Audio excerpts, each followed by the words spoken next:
Et la halachot. Chazak ubaruch rabotai. Gimel Adar, 3 Adar, 1er Adar.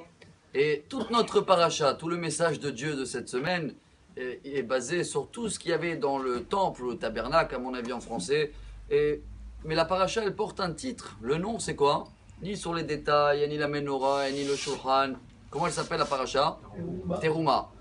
Je pense que chacun de nous, s'il veut tirer un des messages de la paracha de cette semaine, il y en a toujours qui ont besoin de la parnassa, il y en a qui ont besoin de la sagesse, il y en a qui vont chercher les sources dans le Talmud de Brachot, c'est marqué Harotze le'achkim yadrim, Harotze le'achir yatspin. Ah, la menorah, elle était placée où? Dans quel côté? Dans le temple, Kodesh HaKodashim, dans le sud. Pourquoi?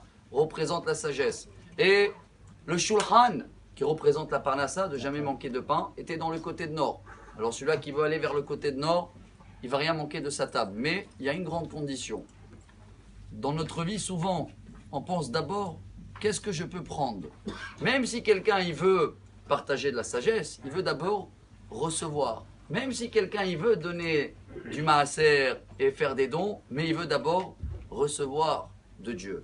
Je pense qu'on doit faire l'inverse cette semaine. Kadosh Baruch Hu, il dit non. À la place de penser toujours qu'est-ce que je peux prendre, il faut que ce Shabbat, je pense, qu'est-ce que je peux donner avant de recevoir. Si on veut avoir la sagesse, eh ben, chacun de nous qui doit d'abord diffuser la lumière, la menorah, éclairer les gens. Quelqu'un qui manque de sourire, écoute-le, donne-lui un bon conseil.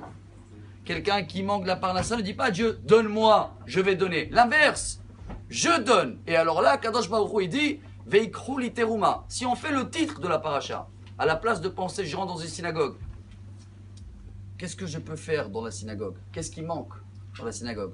Pas qu'est-ce que je peux prendre, où il y a pas il manque du papier toilette, où il n'y a pas des choses dans le kidouche. L'inverse, c'est très dur. Mais il y a une seule paracha qu'elle porte son nom. Et Akadosh Baruch Hu nous demande ce devoir-là. Je vais terminer avec ce que j'ai écouté au nom de Rav Sitruk, Zecher Tzadik Livracha, qui donnait ce conseil à ses enfants, même pour faire la aliyah.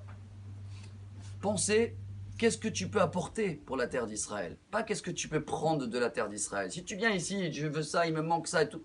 Toute la vie est l'inverse de la paracha de Trouma. Mais si chacun de nous, que ce sera dans la aliyah, dans la parnassa, dans la sagesse, ce Shabbat, je réfléchis, comment je peux donner de tout ce que déjà j'ai? Et alors là, Kadosh Baruch Hu, il te dit, Venatenu, c'est le seul mot en hébreu qui se lit à l'envers, vous le savez. Nathan, donne, mais pas donne-moi et je donne. Donne, et Akadosh Baruch Hu, il va nous donner. Voilà le titre de la paracha en un seul mot, et c'est comme ça qu'on termine, comme il dit le Hida, Rabbi Yosef Chaim David Azoulay, on devient un Mishkan dans notre corps. On a la menorah, on a la sagesse, on a la richesse, et on a au milieu le Haron, Berit Hashem avec les chérubins, ce qui veut dire Dieu avec nous dans tout ce qu'on va faire. Excellent Shabbat et de bonnes nouvelles.